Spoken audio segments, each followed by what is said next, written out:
Hello friends, good morning. Last લેક્ચરની અંદર આપણે કોણીય વેગમાન સંરક્ષણ અને એના પર આધારિત પ્રશ્નો જોયા હતા. હવે એ જ કન્સેપ્ટને આગળ વધારીએ કોણીય વેગમાન સંરક્ષણના સાથે થોડું આગળ જે શીખી ગયા છે એમાંથી થોડું ઉમેરીએ તો આજે આપણે જે શીખીશું એ પ્રશ્નો બનશે. આ પ્રશ્નો આમ જોઈએ તો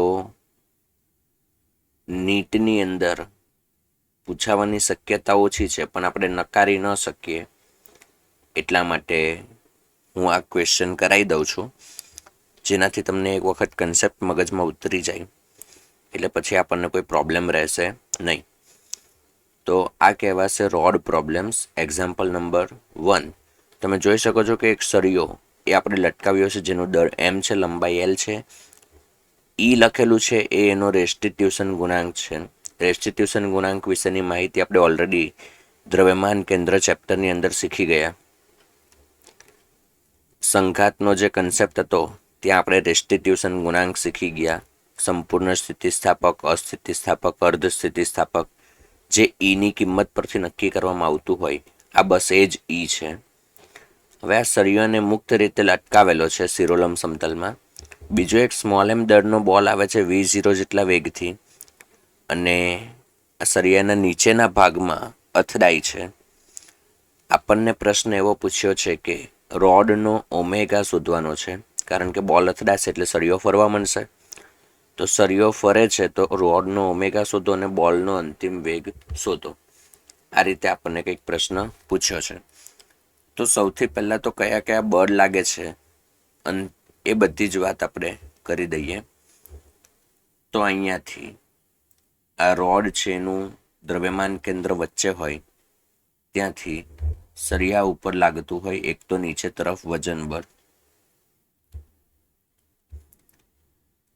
બળ લાગતું હોય. બીજું આને હિંજ પોઈન્ટ કહેવાય. હિંજ પોઈન્ટ ઉપર હંમેશા નોર્મલ લાગતા હોય બે, N1 અને N2.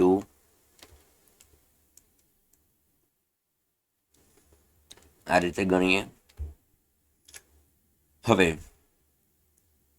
આ બોલ જ્યારે આની સાથે અથડાય એ સમયની વાત કરીએ. અથડામણ પછી આનો વેગ હોય v જેટલો. અથડામણ પછી એનો વેગ હશે ધારો કે v જેટલો. તો આ બોલ જે છે એ સળિયા ઉપર એટલે કે રોડ પર n જેટલું લંબ બળ લગાડશે. સામે સળિયો પણ બોલ પર n જેટલું લંબ બળ લગાડે, કારણ કે બંને સંપર્કમાં આવી ગયા ને, અને લંબ બળ એક સંપર્ક બળ છે એટલે સંપર્ક બળ લગાડશે. હવે આપણે આ જે અથડામણની રેખા છે એના માટે જો વિચારીએ તો અહીંયાથી તમે જોઈ શકો કે બે લંબ બળ જે છે એ એકબીજાને કેન્સલ કરી નાખશે, એટલે આ લાઈન પર કોઈ બળ નથી. પરંતુ વિચારો કે આ હિંજ ફોર્સને કોઈ પણ કેન્સલ કરી શકે એમ નથી. હિંજ ફોર્સને કોઈ કેન્સલ કરી શકે એમ નથી એટલે અહીંયા પરિણામી બળ તો લાગવાનું જ છે. અને પરિણામી બળ જો લાગતું હોય તો આપણે એમ કહી શકીએ કે બળ લાગે છે એટલે વેગમાન અચળ નથી. અને જો વેગમાન અચળ ન રહે તો આપણે રેખીય વેગમાન સંરક્ષણ ક્યારેય લગાડી શકીએ નહીં. હવે રેખીય વેગમાન સંરક્ષણથી તો આ પ્રશ્ન સોલ્વ થઈ શકે એમ નથી. તો પછી જ્યારે રેખીય વેગમાન સંરક્ષણ ન લાગતું હોય ને તો આપણે ચેક કરવાનું આવે કે શું કોણીય વેગમાન સંરક્ષણ લાગે છે. તો ચાલો ચેક કરીએ. હવે કોણીય વેગમાન સંરક્ષણ લગાડવું છે તો હું પાછો ફરીથી આ જે આપણો હિંજ પોઈન્ટ છે, આ હિંજ પોઈન્ટને અનુલક્ષીને જ હું ટોર્ક વિચારું તો આ બે તો કેન્સલ જ થઈ જાય છે એકબીજાને કારણે. તો આખા તંત્ર પર લાગતું ટોર્ક જો આપણે વિચારીએ તો આ બે એકબીજાને કારણે કેન્સલ થઈ જાય છે. અને N1 N2 તો હિંજ પોઈન્ટમાંથી જ પાસ થઈ ગયા, જેને અનુલક્ષીને હું ફેરવવાનું વિચારું છું. એટલે આના માટે કોઈ લંબ અંતર નહીં મળે. ભલે આ બે ફોર્સ છે પણ એના માટે કોઈ લંબ અંતર નહીં મળે. સેમ વસ્તુ mg માટે પણ કોઈ લંબ અંતર નહીં મળે. અને N1 N2 માટે લંબ અંતર મળશે, પણ એ વિચારો કે સમાન મૂલ્ય અને પરસ્પર વિરુદ્ધ દિશાના હશે. એટલે કે બધું જ કેન્સલ થઈ ગયું. ફાઇનલી કોઈ પણ પ્રકારનું ટોર્ક મળતું નથી. એટલે કે આ પોઈન્ટને અનુલક્ષીને ઓમેગા જેટલી ઝડપથી ગતિ કરશે અને અહીંયા કોણીય વેગમાનનું સંરક્ષણ થાય. બરાબર છે. તો ચાલો લખીએ, હિન્જ ને અનુલક્ષીને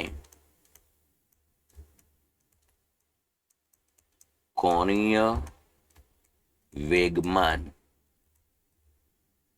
સંરક્ષણ પરથી ચલો કોણીય વેગમાન લગાડીએ. તો પ્રારંભિક વેગમાન એલ ઇનિશિયલ બરાબર એલ ફાઇનલ. સમજો, ક્વેશ્ચન થોડા કોમ્પ્લિકેટેડ આવશે આમાં. તમને એક વખત પેટર્ન પકડમાં આવી જાય પછી કોઈ વાંધો નહીં આવે. તો પ્રારંભિક વેગમાન તો બોલો, પહેલા રોડ પાસે કંઈ હતું? કંઈ નહીં, એટલે રોડનું કોઈ વેગમાન નથી. આ બોલનું પાસે કંઈ હતું? તો કે હા. તો બોલ પાસે એમ દળ અને V0 જેટલો વેગ છે, સાથે એની પાસે એલ જેટલું અંતર પણ છે, કારણ કે છેડા પર અથડાય છે. તો અહીંયાથી બોલ માટે જો મારે વેગમાન લખવું હોય, કોણીય વેગમાન, તો હું લખી શકીશ mv0l. બરાબર છે. ઇઝ ઇક્વલ ટુ, અંતિમમાં વાત કરીએ તો અંતિમમાં સળિયો ઓમેગા જેટલી ઝડપથી ફરે છે, તો એનું પણ લખવું પડશે. અને બોલ છે એનું પણ લખવું પડશે, કારણ કે અંતિમ પરિસ્થિતિમાં બોલનો વેગ v જેટલો થઈ ગયો. ખાસ ધ્યાન રાખવાનું, કોણીય વેગમાન સદિશ રાશિ છે, એટલે આપણે દિશાનું પણ ખાસ ધ્યાન રાખવાનું છે. અત્યારે પ્રારંભિકમાં જોઈએ તો વેગ આ દિશામાં છે અને લંબ અંતર આમ થાય નીચે તરફ. તો એના પ્રમાણે જો આપણે દિશા ચેક કરીએ જમણા હાથના સ્ક્રૂના નિયમ પરથી, તો અંગૂઠો બહારની દિશામાં આવશે. આર સદિશ ક્રોસ વી સદિશ કરો તો, એટલે કે પ્રારંભિક કોણીય વેગમાન બહાર તરફ છે. હવે આ ઓમેગાથી ફરે છે, તો એના માટે પણ તમે ચેક કરો, ઓમેગાની દિશામાં જ કોણીય વેગમાન હોય તો એ પણ બહાર તરફ આવશે ને બોલનો અંતિમ વેગ પણ આપણે જમણી તરફ જ લીધો છે, જેથી એના કારણે પણ કોણીય વેગમાન બહાર તરફ જ આવશે. તો ફાઇનલી બધું બહાર તરફ છે, એટલે અહીંયા મારે ક્યાંય માઇનસ લખવાની જરૂર નથી. હું સીધું બધું ઉમેરું છું. અને જો કદાચ વેગનો આન્સર, જો કે અહીંયા કિંમત તો આપી નથી એટલે માઇનસ કે પ્લસ આપણને ખબર નહીં પડે, તો આપણે સીધું ગણતા રહીએ, છેલ્લે જ આન્સર આવી જ જશે. તો mv0l અને અંતિમ વેગમાનમાં સળિયા માટે લખીએ તો છેડાને અનુલક્ષીને ફરે છે, તો ફરતી વસ્તુ માટે I ઓમેગા લખાય, ને રેખીય ગતિ કરતી વસ્તુ માટે mvr લખાય. તો બોલ રેખીય ગતિ કરતો તો એનું કોણીય વેગમાન mvr લખી દીધું. સળિયો ગોળ ફરવાનો છે, તો એના માટે I ઓમેગા લખાય. સળિયાનો I થઈ જશે ml²/3 ઇન્ટુ ઓમેગા પ્લસ પાછો બોલ માટે લખીએ તો સ્મોલ m દળનો બોલ v જેટલા વેગથી l અંતરે ગતિ કરે છે. આને કહી દઈએ સમીકરણ નંબર 1. આટલું તો લખાઈ ગયું. હવે વિચારો કે અહીંયાથી આટલો આન્સર આવી ગયા પછી હજી અહીંયા મારી પાસે હવે બે અનનોન થઈ ગયા, એક ઓમેગા અને એક બીજો v. ખાસ ધ્યાન રાખવાનું, v બરાબર r ઓમેગા ન લખાઈ જાય, કારણ કે v એ બોલનો વેગ છે ને ઓમેગા છે ને એ સળિયાનો વેગ છે. તો આટલું આવી ગયા પછી મને e પણ આપેલો છે, તો મારે છે ને અથડામણ સમય બંનેના ઉપર e નું સમીકરણ લગાડવું પડે. તો e નું સમીકરણ તમને યાદ હશે, e એ બરાબર v2 માઇનસ v1 છેદમાં u1 minus u2. v2 v1 u1 u2 એટલે અથડામણ અંશમાં છે અથડામણ પછીના વેગ છે, ને છેદમાં છે અથડામણ પહેલાના વેગ છે. 1 અને 2 એ બે પદાર્થોની વાત કરેલી છે. તો આપણે ફરીથી અહીંયા નંબર આપવા પડશે.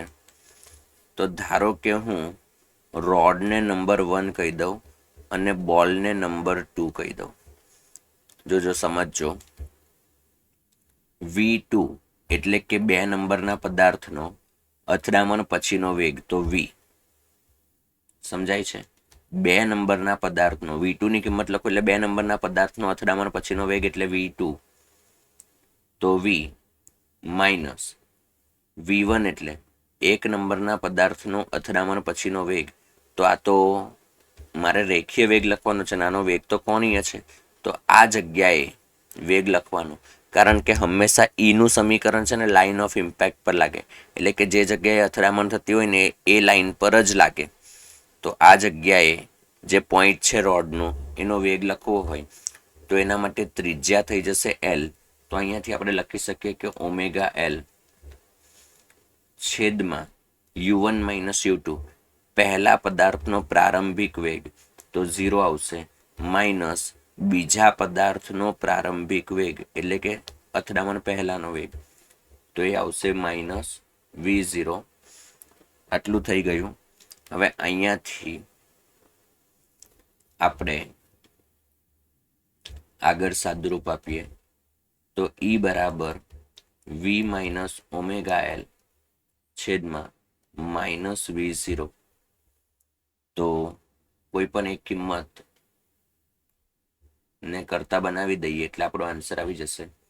તો એક કામ કરીએ, અહીંયાથી આ માઇનસને સામે લઈ જઈએ એટલે માઇનસ EV0 બરાબર v માઇનસ ઓમેગા એલ. તો ફાઇનલી v ની કિંમત આપણને મળી જશે ઓમેગા એલ માઇનસ EV0. હવે v ની જગ્યાએ આને કહી દઈએ સમીકરણ નંબર 2. v ની કિંમત સમીકરણ નંબર 1 માં મૂકતા શું થશે જોઈએ.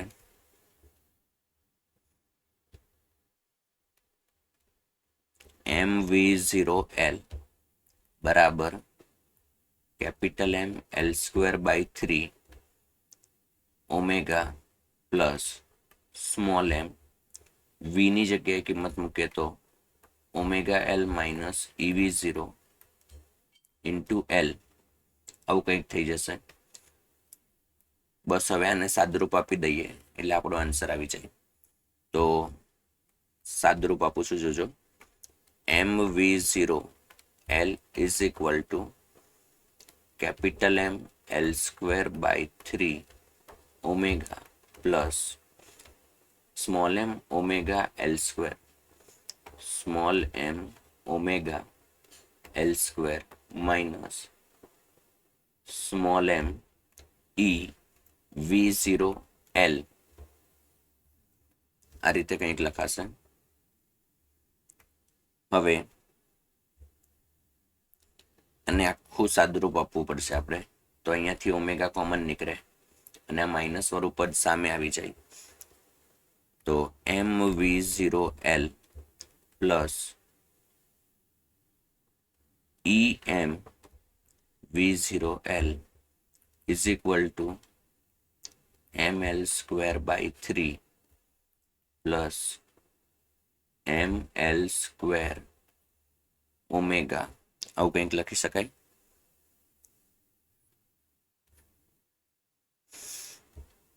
તો અહીંયાથી જો આપણે ઓમેગાને કરતા બનાવીએ તો ઓમેગા બરાબર થઈ જશે mv0l, આટલું કોમન નીકળી જાય તો 1 પ્લસ E આવશે અને આખાના છેદમાં લખાય capital M by 3 plus small m into L square omega. Sorry, omega તો કરતા બનાવ્યું ને એટલે એ નહીં આવે.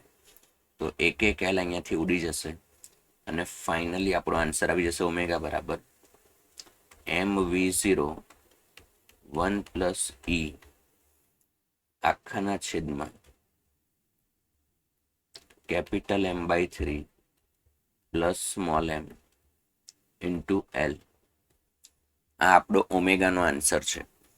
આ રીતે પ્રશ્ન સોલ્વ થઈ શકશે. હજી મિત્રો આપણને ખાલી ઓમેગા જ મળ્યો છે, હજી મારે v શોધવાનો બાકી છે. તો ઓમેગાની આ કિંમત પરથી આપણે v શોધીશું. તો v બરાબર તમને યાદ હશે, આપણે હમણાં જ કિંમત મૂકી કે v બરાબર ઓમેગા એલ માઇનસ EV0 બરાબર છે. તો v બરાબર ઓમેગા એલ માઇનસ EV0. તો ઓમેગાની આખી કિંમત અહીંયા પાછી મૂકી દઈએ તો કેટલું થઈ જશે જોઈએ. તો ઓમેગાની કિંમત મૂકીએ તો mv0 1 પ્લસ E છેદમાં capital M/3 plus small m. જો હું અહીંયા છેદમાં L આવે એ નથી લખતો. શું કામ? તો કે અહીંયા ઓમેગાની સાથે L ગુણવાનો છે, તો અંશ અને છેદમાંથી ચાલો લખી દઈએ. અંશ અને છેદમાંથી L ઉડી ગયા, માઇનસ EV0 આવું કંઈક આવશે. બોલો, ક્લિયર થાય છે? તો અહીંયાથી હવે આપણે લસા લઈ લઈએ, આ પદને સામે જવા દઈએ તો આપણને ફાઇનલી મળી જશે V બરાબર, અંદર બધો ગુણાકાર આપી દઈએ, mv0 પ્લસ EMV0 માઇનસ આ પદનો અહીંયા ગુણાકાર capital M/3 E capital M/3 V0 minus E small m V0. તો EMV0 EMV0 કેન્સલ થઈ ગયા, છેદમાં capital M/3 plus small m આટલું વધશે. એટલે ફાઇનલી આના પરથી આપણને V બરાબર મળી જાય. એ કોમન નીકળતું હોય એવું છે V0. તો અહીંયાથી આપણે લખી શકીશું કે small m minus E capital M/3 into V0 ના છેદમાં capital M/3 plus small m. જો દાખલો ખાલી એનાલિટિકલ છે, એટલે કે સાબિતી પ્રકારનો છે, એટલે આપણને આટલું કોમ્પ્લિકેટેડ લાગે છે. જેવી આંકડાકીય માહિતી આવશે ને એટલે એકદમ સિમ્પલ થઈ જશે. તમારે ખાલી આ પેટર્ન ફોલો કરવાની છે. મેં એક વખત ઈનું સમીકરણ લગાડ્યું અને એક વખત કોણીય વેગમાન સંરક્ષણ લગાડ્યું. આ બે સમીકરણ તમને મળી જાય એટલે ખાલી તમારે ઇક્વેશન સોલ્વ કરવાના છે. અહીંયા આપણી પાસે આ પ્રકારનો સાબિતી પ્રકારનો પ્રશ્ન હતો, એટલે આપણને આ જવાબ થોડો વિચિત્ર લાગે છે કે આવું મારાથી ન થઈ શકે, પણ એકદમ સિમ્પલ પ્રશ્ન છે. લગભગ આ તમને સમજાઈ ગયો હશે. પ્રશ્ન અહીંયા પૂરો થાય છે. વીનો આન્સર પણ આપણો આવી ગયો, M-E capital M/3 into V0 છેદમાં capital M/3 plus small m. તો આપણો પ્રશ્ન અહીંયા પૂરો થાય છે. V પણ આવી ગયો અને ઓમેગા પણ આવી ગયો. હવે જોઈએ નેક્સ્ટ ક્વેશ્ચન, જેમાં હું આંકડાકીય માહિતી લઈશ, બરાબર છે, જેનાથી આપણે વધુ સારી રીતે સમજી શકીએ. તો ચાલો જોઈએ નેક્સ્ટ ક્વેશ્ચન. તો મિત્રો, એક્ઝામ્પલ નંબર 2. હવે આપણે અહીંયા આંકડાકીય માહિતી લીધી છે. M બરાબર 10 કે L બરાબર 3 મીટર, E બરાબર 1/2. 1 કિલોગ્રામનો બોલ છે જે 10 મીટર પર સેકન્ડની ઝડપથી સળિયા સાથે અથડાય છે એના નીચેના ભાગે. તો એવું કીધું છે કે બોલ સળિયા સાથે અથડાય છે એના તરત જ પછી સળિયા માટે ઓમેગા અને બોલનો અંતિમ વેગ શોધવાનો છે. તો ફરીથી આપણે અહીંયા જે કોઈ ફોર્સ લાગતા હોય એની વાત કરી લઈએ. તો અહીંયા વજન એક લાગતું હશે, જો કે આપણને એની કોઈ જરૂર પડતી નથી. તો સેન્ટર ઓફ માસ પર અહીંયા લાગતું હશે એનું વજન 10 kgના રોડ માટે નીચે તરફ mg લાગતું હોય. અહીંયા ઉપર હિન્જ ફોર્સ લાગતો હોય N1 અને N2, જેના પરિણામ સ્વરૂપ અહીંયાથી સળિયો ઓમેગા જેટલી કોણીય ઝડપથી ભ્રમણ કરવા માંડે. અથડામણ સમયની વાત કરીએ તો અથડામણ પછી બોલનો વેગ v હશે અને અહીંયા સળિયા ઉપર આ દિશામાં n લાગતું હશે અને બોલ ઉપર આ દિશામાં n નોર્મલ લાગતું હશે. જો દર વખતે આ બળ દર્શાવવાની જરૂર નથી, આપણે એક વખત દર્શાવીને ચેક કરી લીધું કે હંમેશા હિંજને અનુલક્ષીને કોણીય વેગમાનનું સંરક્ષણ થવાનું જ છે. તો હવે આપણે સીધું સમીકરણ જ લગાડીશું. તો હિંજને અનુલક્ષીને આપણે જો કોણીય વેગમાન સંરક્ષણ લગાડીએ તો હું અહીંયાથી ઇક્વેશન લખું છું. તો સ્ટાર્ટ કરીએ આપણે. હિંજને અનુલક્ષીને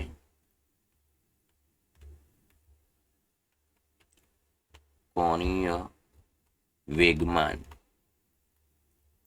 સંરક્ષણ. તો કોણીય વેગમાન સંરક્ષણ લગાડીએ હિંજ પર, તો સૌથી પહેલાં સળિયો સ્થિર છે, બોલ ખાલી ગતિ કરે છે, તો બોલનું કોણીય વેગમાન આવશે. રેખીય ગતિ કરતા પદાર્થ માટે કોણીય વેગમાન હંમેશા mvr અપાય. તો આપણે અહીંયા લખી દઈએ 1 kg ઇન્ટુ 10 મીટર પર સેકન્ડ, અને એના માટે લંબ અંતર r બરાબર થઈ જશે 3 મીટર. તો એ mvr થઈ ગયું અહીંયા આપણી પાસે. ઇઝ ઇક્વલ ટુ આ સળિયો એ પોતાની અક્ષને અનુલક્ષીને ભ્રમણ કરે છે. ભ્રમણ કરતી વસ્તુ માટે લખી શકાય આઈ ઓમેગા. તો છેડાને અનુલક્ષીને ફરે છે એટલે m l square by 3, ml square by 3 બધી કિંમતો અહીંયા આપેલી છે જુઓ, into omega I omega plus ball માટે અંતિમ વેગ લખવો, અંતિમ કોણીય વેગમાન લખવું હોય તો 1 કિલોગ્રામ એનો વેગ v, અને એના માટે હજી પણ ત્રિજ્યા તો 3 જ હશે, દેખાય છે 3. તો અહીંયાથી થોડું સાદરૂપ આપીને પછી સમીકરણ કહીએ તો 1 3 અહીંયાથી આમ કેન્સલ થાય, અને બીજા 3 3 અને 3 અહીંયાથી કેન્સલ થઈ ગયા. એટલે ફાઇનલી સમીકરણ બને છે 10 બરાબર 10 ઓમેગા પ્લસ v, સમીકરણ નંબર 1. હવે બીજું સમીકરણ આપણે ક્યાંથી લાવીશું? ઈના સૂત્ર પરથી, બરાબર છે. તો હવે ઈનું સૂત્ર લગાડી દઈએ. મેં પહેલાં પણ કીધું કે ઈનું સમીકરણ અથડામણવાળી લાઈન પર જ લાગે.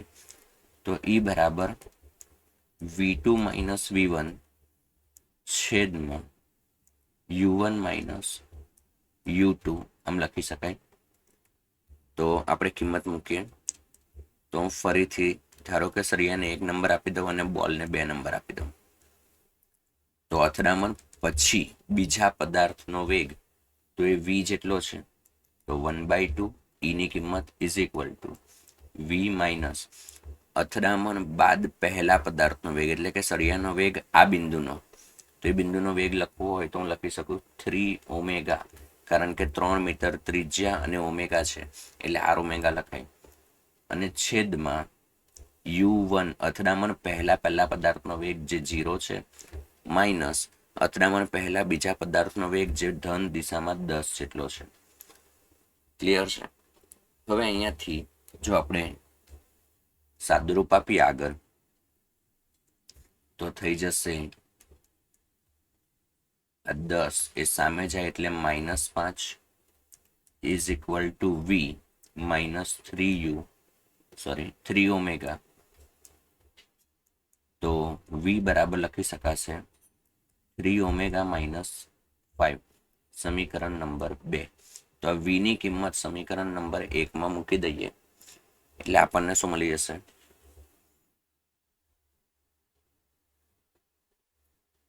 અથવા તો આપણે એક કામ કરી શકીએ અહીંયાથી હજી કે આને આમ લખીએ કે 3 ઓમેગા માઇનસ v બરાબર 5, અને સમીકરણ નંબર 2. હવે 1 અને 2 ને જુઓ ને તો v ઉડી જ જાય છે, દેખાય છે? v અને v કેન્સલ થાય. જો v અને v કેન્સલ થાય તો 10 ઓમેગા વત્તા 3 ઓમેગા એટલે ફાઇનલી થઈ ગયું 13 ઓમેગા બરાબર 10 ને 5 15.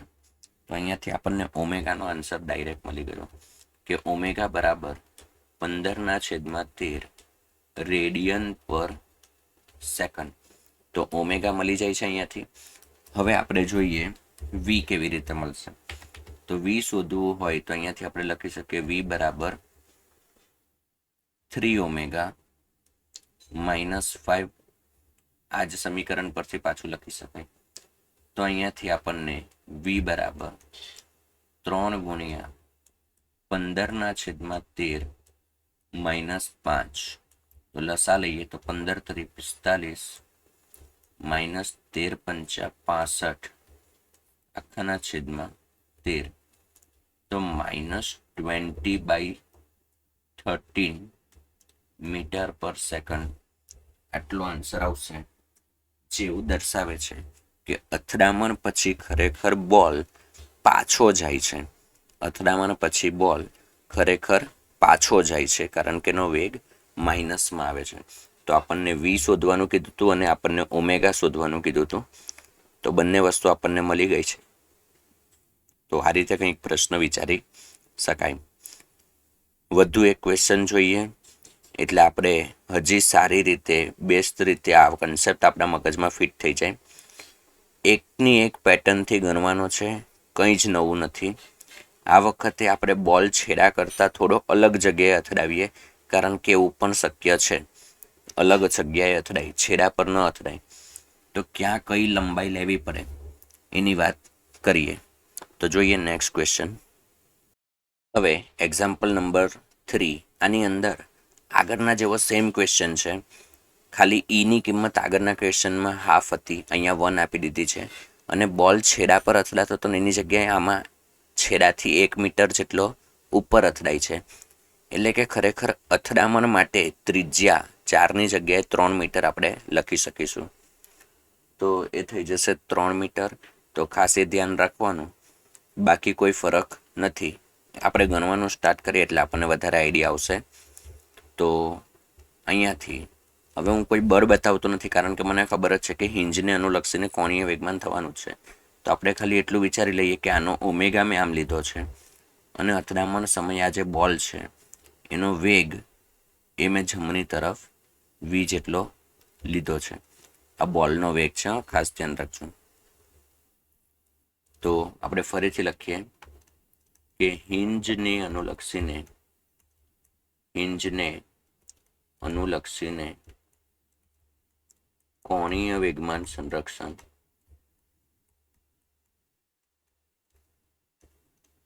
લગાડવામાં આવે તો શું થઈ જશે જુઓ. તો હિંજને અનુલક્ષીને કોણીય વેગમાન સંરક્ષણ, તો મેં પહેલા પણ કીધું કે રેખીય ગતિ કરતા પદાર્થ માટે કોણીય વેગમાન લખવું હોય તો MVR લખાય. તો 1 kg 10 મીટર, અને આનું આર કેટલું થઈ જાય 3. બસ આ જ ધ્યાન રાખવાનું છે, 4 લખવાનું નથી અહીંયા. તો 1 × 10 × 3 આ પ્રારંભિક કોણીય વેગમાન, કારણ કે રોડ પણ ફરતો નથી, ખાલી બોલ જ ચાલે છે. અંતિમની વાત કરીએ તો અંતિમમાં સળિયો પણ ફરે છે અને બોલ પણ ગતિ કરે છે. તો સળિયો ફરે છે તો એના માટે જો આપણે લખીએ તો ml²/3. પણ અહીંયા ખાસ ધ્યાન રાખવાનું કે સળિયો જે ફરે છે એ તો એના માટે લંબાઈ તો આખી જ લેવાની છે, એટલે 3 × L² એટલે 4² / 3 ml²/3 × ઓમેગા પ્લસ આ જે બોલ છે એનું વેગમાન. તો ફરીથી રેખીય ગતિ આવી ગઈ, એટલે 1 kgનો બોલ વી જેટલા વેગથી ફરે છે, પણ પાછી ત્રિજ્યા કેટલી થશે 3 જ થશે. સમજાય છે? તો આ 3 અને 3 અહીંયાથી કેન્સલ થાય, બીજું કંઈ લગભગ ઉડતું હોય એવું દેખાતું નથી. તો અહીંયાથી આપણે સમીકરણ લખી દઈએ 30 = 16 ઓમેગા પ્લસ 3v, સમીકરણ નંબર 1. બરાબર છે? આવું કંઈક લખી શકાય. 30 = 16 omega plus 3v, equation number 1. હવે આપણે બીજું સમીકરણ ઈનું લગાડીશું, સીધી વાત છે. તો એક સમીકરણ આવી ગયા પછી આપણે ઈનું સમીકરણ લગાડીએ તો ઈ બરાબર લખી શકાય v2 - v1 છેદમાં u1 - u2. તો ઈ બરાબર આપણને 1 કીધું છે, 1 બરાબર. ફરીથી મારે નંબરિંગ કરવું પડશે, તો હું રોડને 1 કહી દઉં, બોલને નંબર 2 કહી દઉં. તમે બોલને પણ 1 કહી શકો છો. આ તો હું મારી રીતે દર વખતે એક સરખી પેટર્ન રાખવા માટે આવું લઉં છું. અથડામણ પછી બોલનો વેગ તો એ v જેટલો છે, માઇનસ અથડામણ પછી પહેલા પદાર્થનો વેગ એટલે કે રોડનો વેગ, તો એ અથડામણ v1 એટલે અથડામણ પછી પહેલા પદાર્થનો વેગ. કદાચ હું પહેલા પણ આઉટ બોલ્યો હોય. તો આ રોડનો વેગ મારે આ પોઈન્ટ પર શોધવો પડે, કારણ કે મેં પહેલા કીધું ઈનું સમીકરણ હંમેશા અથડામણ વાળી રેખા પર લાગે. તો ભલે અહીંયા સળિયાનું છે, પણ ફક્ત આ લાઈન પર લાગતું હોવાથી વેગ માટે ત્રિજ્યા મને 3 મીટર જ મળશે. એટલે અહીંયા ફરીથી લખાય 3 ઓમેગા. ખાસ ધ્યાન રાખવું, ખાલી આઈ લખતી વખતે જ એલ આખો લેવાનો છે, બાકી ત્રિજ્યા ગમે ત્યાં આવે ત્યાં દરેક જગ્યાએ તમારે L = 3 મીટર જ લેવું પડશે. અથડામણ પહેલા પદાર્થનો વેગ 0 છે, માઇનસ અથડામણ પહેલા બીજા પદાર્થનો વેગ તો એ 10 મીટર પર સેકન્ડ છે. હવે થોડું આમ તેમ લઈ જઈને ઇક્વેશન બનાવીએ એટલે શું થઈ જશે તો કે અહીંયાથી બની જશે આપણી પાસે વી માઇનસ 3 ઓમેગા બરાબર -10. તો આને આપણે લખી શકીએ 3 ઓમેગા માઇનસ વી, અથવા તો શું કરી શકાય એમ છે, હા બરાબર છે, 3 ઓમેગા માઇનસ વી બરાબર 10 લખી શકાય. બંને બાજુ 3 વડે ગુણી દઈએ તો 9 ઓમેગા માઇનસ 3v બરાબર 30 થઈ ગયા. આને કહી દઈએ સમીકરણ નંબર 2. 1 અને 2 ને ઉકેલો તો જુઓ તમે 3v પ્લસમાં અને 3v માઇનસમાં આટલું ઉડી જશે. જો આ બંને ઉડી જાય તો આપણી પાસે અહીંયા ઇક્વેશન આવી જશે 16 ઓમેગા વત્તા 9 ઓમેગા એટલે 16 ને 9 25, 25 ઓમેગા ઇઝ ઇક્વલ ટુ 30 અને 30 એટલે થઈ જશે 60. તો અહીંયાથી આપણે ઓમેગા લખીએ તો ઓમેગા થઈ જાય 60/25, 60/25. તો જે કંઈ ઉડતું હોય લગભગ 5 ઉડી જશે અહીંયાથી, એટલે 12/5 રેડિયન પર સેકન્ડ આવી જશે. 12/5 રેડિયન પર સેકન્ડ. તો અહીંયાથી આપણને ઓમેગા મળી ગયો. હવે આ જ સમીકરણ પરથી જો આપણે વીને કરતા બનાવીએ તો -3 ઓમેગા એ સામે જાય તો પ્લસ થઈ જાય. તો વી બરાબર લખાશે 3 ઓમેગા -10. ઓમેગા આપણને ઓલરેડી મળી ગયું છે 3 × 12/5 -10.